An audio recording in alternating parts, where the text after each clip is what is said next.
Chers étudiants et étudiantes, donc la suite de notre séance de travaux pratiques de phonistique sur les invertébrés, on aura une séance sur les arthropodes.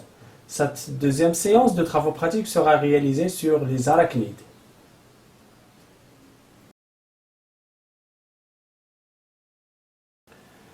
Donc, on a déjà vu le règne animal, mais on va considérer cette séance consacrée sur les arthropodes.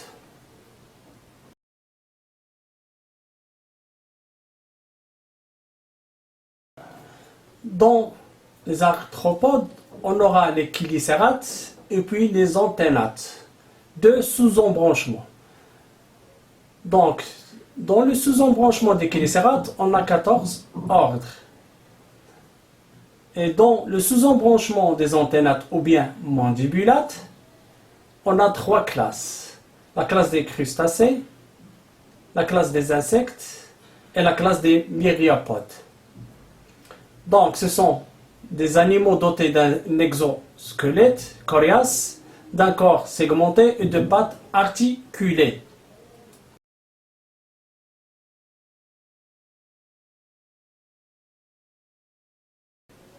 Les arthropodes sont des invertébrés à cuticules squelettiques chitineuses rigides, ce qui représente l'exosquelette de l'animal. Le corps est segmenté avec des pattes articulées.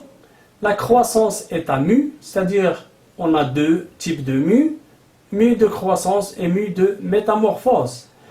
La mu permet à ces animaux, en changeant périodiquement leur cuticule pour grandir de taille, une augmentation de taille, c'est-à-dire la mu de croissance, ou bien acquérir de nouveaux organes, voire même changer de forme, c'est la mu de métamorphose.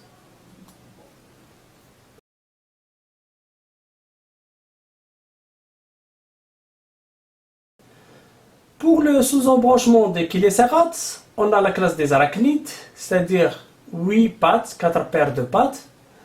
Et le deuxième cas, le sous-embranchement des mandibulates ou bien antennates, on a 3 classes. La classe des crustacés qui possède 10 pattes, c'est-à-dire 5 paires de pattes. Et puis la classe des insectes, 6 pattes ou bien 3 paires de pattes. La classe des myriapodes, c'est-à-dire qu'ils possèdent de nombreuses pattes.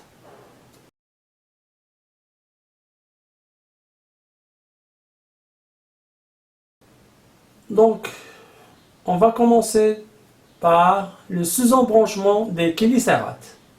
Ce sont des animaux qui ne possèdent pas d'antennes, pas de mandibules, corps divisé en deux, le céphalothorax et l'abdomen, possédant 6 paires d'appendices articulés, 4 paires d'appendices sont des pattes. La première paire d'appendices, ce sont les chélicères, et la seconde paire d'appendices, ce sont les pédipalpes. Ces derniers sont munis de fortes pinces.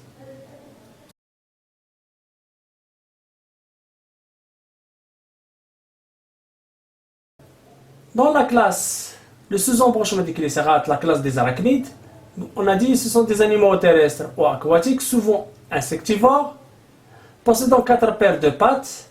La première paire pédipalpe, située sur le prosome, sont dépourvus d'ailes et d'antennes, possédant des yeux simples et non composés. L'opistosome ne porte pas d'appendice locomoteur et la respiration est principalement pulmonaire. On a les ordres suivants: ordre des araignides, ordre des scorpionidés, ordre des pseudo-scorpionidés, ordre des solifuges, c'est-à-dire les faux araignées, ordre des opilionidés et l'ordre des acariens.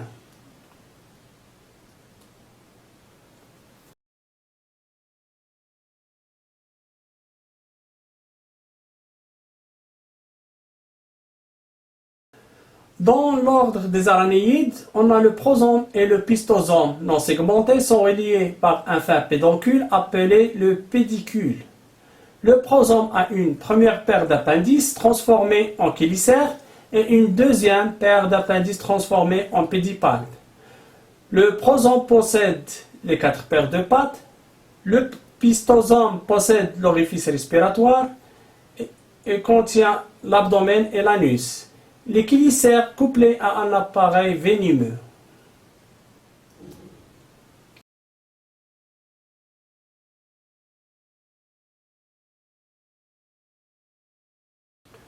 Donc, dans cette image, on a l'opistosome possédant l'abdomen et le prosome. L'opistosome partie postérieure, le prosome c'est la partie antérieure du corps.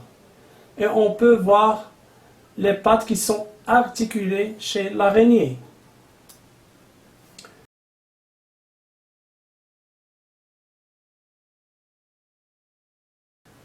Dans l'ordre des araignéides, on a 2 sous-ordres, la bidognate et l'orthognate. Dans la bidognate, les chelicères sont perpendiculaires à l'axe du corps, alors que dans le sous-ordre des orthognates, on a les chelicères parallèles à l'axe du corps, comme le cas des mygales.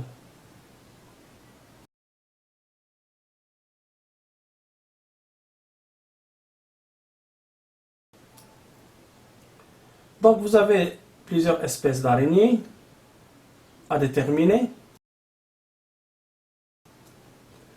Le dessin d'une araignée face ventrale, on peut observer les pattes, l'orifice respiratoire et puis le labium, les chelicères et les pédipalpes.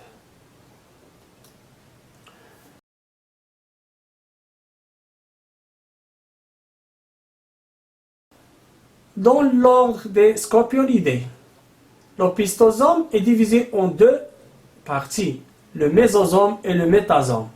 Le mésosome, c'est le pré-abdomen qui est large. Le métasome, c'est la queue, se termine par une aiguille. Cette aiguille, c'est le telson. C'est une ampoule à venin. Tandis que le prosome est large. Les pectines ou pennées sur la face ventrale à rôle sensoriel, les chelicères sont triarticulés, les pédipalpes sont des pinces.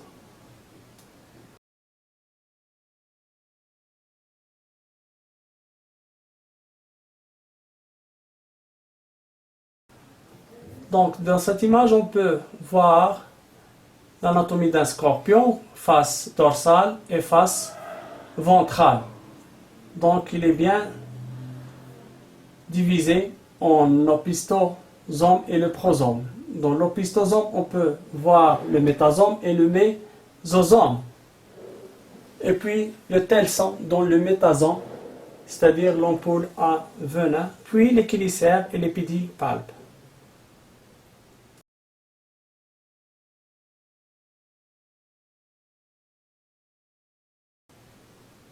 Et vous avez des espèces à déterminer sa classification, leur classification.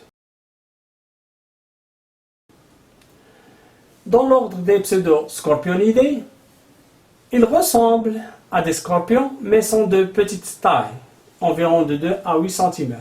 Le corps est aplati et divisé en prosome et opistosome.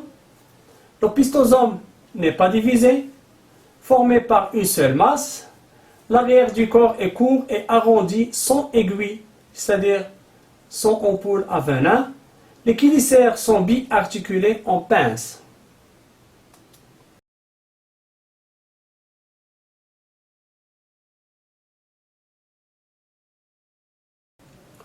Dans l'ordre des solifuges, ce sont des espèces nocturnes. Les chelicères sont transformés en pinces. La 4e paire de pattes munie de raquettes coxales et absence d'organes venimeux.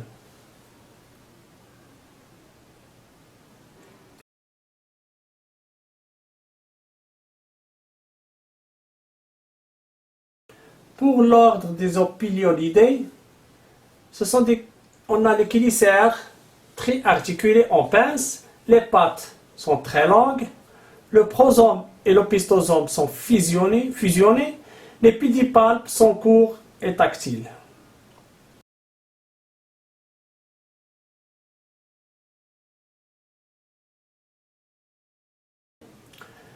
Dans l'ordre des acariens, la taille est minuscule, comme les tiques, le sarcopte de la Galle.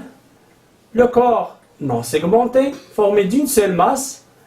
Ce sont des espèces vivant, souvent parasites, piqueurs, suceurs. Chez les plantes, donc, on a phytophages, suceurs de sève des végétaux, zoophages, suceurs de sang des animaux, hématophages, parasites de la peau de l'homme qui suce le sang.